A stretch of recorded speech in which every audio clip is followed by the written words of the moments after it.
6,000 feet above sea level lies a land quite a ways off the beaten track.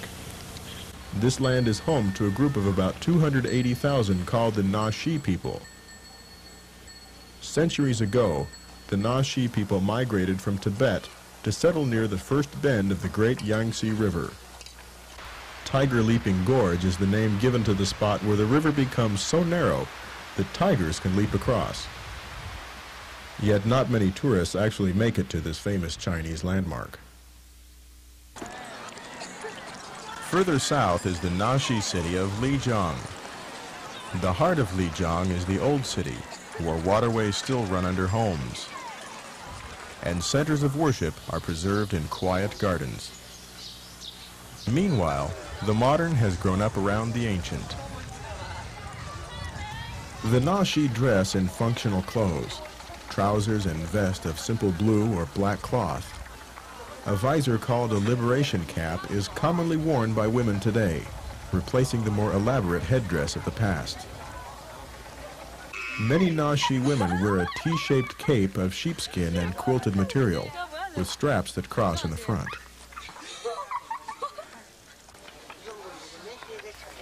Proudly, some women still wear the special firmament cape.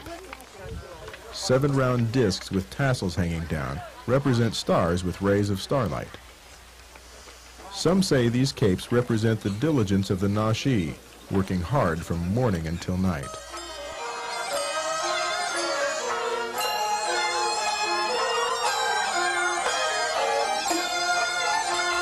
Though this Naxi music may sound discordant to Western ears, it is actually composed of rhythmic waves of sound, which the Naxi believe will help them attain a mystical sense of harmony.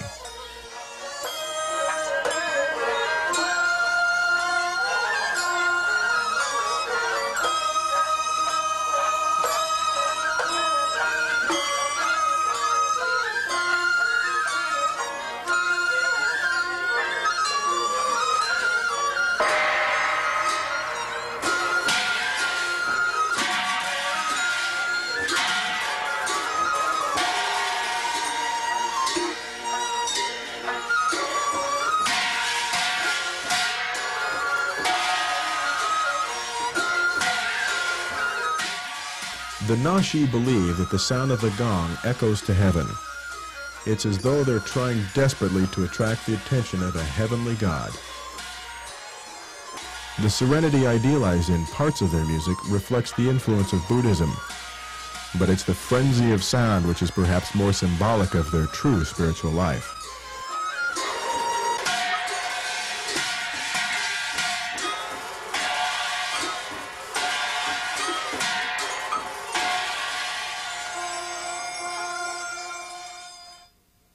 The Naxi follow a folk religion called Bon, which has its origins in the land of Tibet. Bon has both Buddhist and Hindu roots, but central to this religion is the power that dark, vengeful spirits wield over their lives. Many folk religions strive to appease spirits, but the Naxi actually worship giant snake spirits called Naga and edify a god named Yama, the king of hell. Religious experts suggest that Bon is one of the most evil satanic strongholds left today among the world's belief systems. True followers of Bon invite possession of their minds by murderous and lustful demons. Some Naxi women still make sacrifice to the mountain goddess of fertility, hoping she will help them bear healthy children. Since ancient times, the odd hieroglyphs of the Naxi written language have been used mainly to record the sacred scriptures of the Bon religion. How will the Naxi learn that there is a living God who can deliver them from spiritual darkness?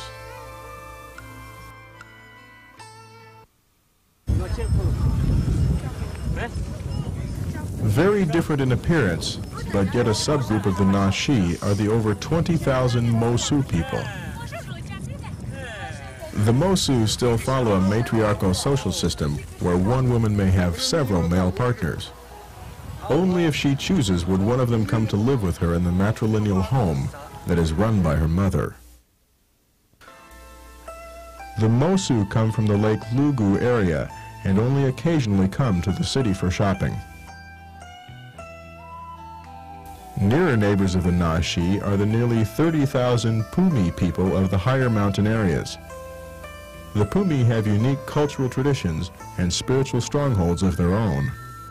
Ceremonial bonfires burn to honor spirits residing in the forest, spirits which keep these simple mountain people in darkness without Christ. Few among these people groups in northern Yunnan have ever heard the gospel. But there is one group who has. The Lisu people have an exciting story to tell. The long labors of J.O. Fraser and others in the early decades of the 20th century have brought forth much fruit. At least one half of these 575,000 people have responded to the gospel that was shared with them in their own language. Today, the Lisu people are the only minority people group in all of southwest China with such a strong witness to Christ and with so many Christians among them. Lisu evangelists, pastors, and teachers may someday provide God's missionary key to reach other people groups in northern Yunnan. As we glimpse the faces of northern Yunnan one more time, think about each people group's unique need for Christ. For the fields, they're ready for harvest, and the laborers, they're so few.